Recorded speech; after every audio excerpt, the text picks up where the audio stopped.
The Tao that can be told is not the universal Tao. The name that can be named is not the universal name. In the infancy of the universe there were no names. Naming fragments the mysteries of life into 10,000 things and their manifestations. Yet mysteries and manifestations spring from the same source, the great integrity, which is the mystery within manifestation, the manifestation within mystery. The naming of the unnamed and the unnaming of the named. When these interpenetrations are in full attendance, we will pass the gates of naming notions in our journey toward transcendence. We know beauty because there is ugly. We know good because there is evil. Being and not being, having and not having create each other. Difficult and easy, long and short, high and low define each other, just as before and after follow each other.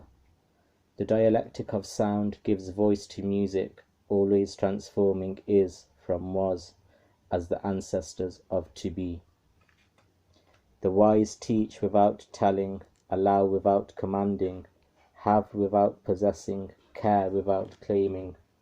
In this way we harvest eternal importance because we never announce it. Overpraising the gifted leads to contentiousness. Overvaluing the precious invites stealing. Craving the desirable loses contentment. The natural person desires without craving and acts without excess. By not doing, everything is done. The great integrity is an endless abyss, yet it is the inexhaustibly fertile source of the universe. It blunts all sharpness, unties the entangled, and merges with the dust. Hidden but ever present, this parent of the gods, whose child may it be? Yin and Yang aren't sentimental. They exist without moralizing. They act regardless of our wishes within the ebb and flow of every pregnant moment. The space between yin and yang is like a bellows, empty, yet infinitely full. The more it yields, the more it fills. Countless words count less than the silent balance between yin and yang. The spirit of life never dies. It is the infinite gateway to mysteries within mysteries. It is the seed of yin, the spark of yang, always elusive, endlessly available.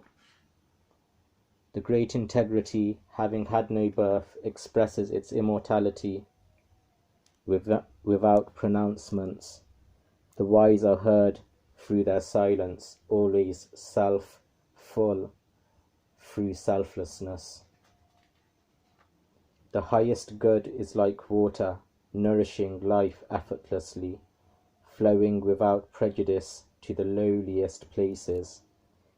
It springs from all who nourish their community with a benevolent heart as deep as an abyss, who are incapable of lies and injustices, who are rooted in the earth, and whose natural rhythms of action play midwife to the highest good of each joyful moment. Keep filling your bowl, and it will spill over. Keep sharpening your knife, and it will blunt. Keep hoarding gold in your house, and you will be robbed. Keep seeking approval, and you will be chained. The great integrity leads to actualization, never over-fulfillment. When embracing the unity of mind, body, emotions, and spiritual being, can we transcend our fragmentations without leaving a trace? When Qigong sculpts sinew suppleness, can our flesh become soft as a newborn babe? Can we cleanse the inner vision, leaving mind in spiritual purity? Can our affairs of the heart and our affairs of state be so unconditional that we grant unqualified permissibility? Can the gate to yin be opened without inviting yang? Can our reasoning mind be purged of coercion allowing our heart its unfettered joy? Can we act like every other species, seeking no reward, taking no pride, guiding without enslaving?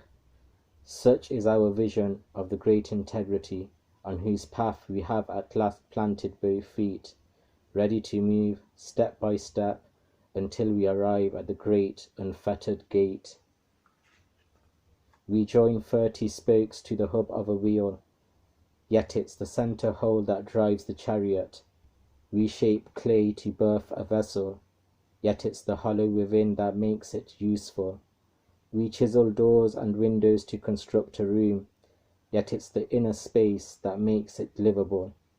Thus do we create what is to use, what is not. Colors can make us blind, music can make us deaf, flavors can destroy our taste, possessions can close our options, racing can drive us mad, and its rewards obstruct our peace. Thus the wise fill the inner gut rather than the eyes, always sacrificing the superficial for the essential.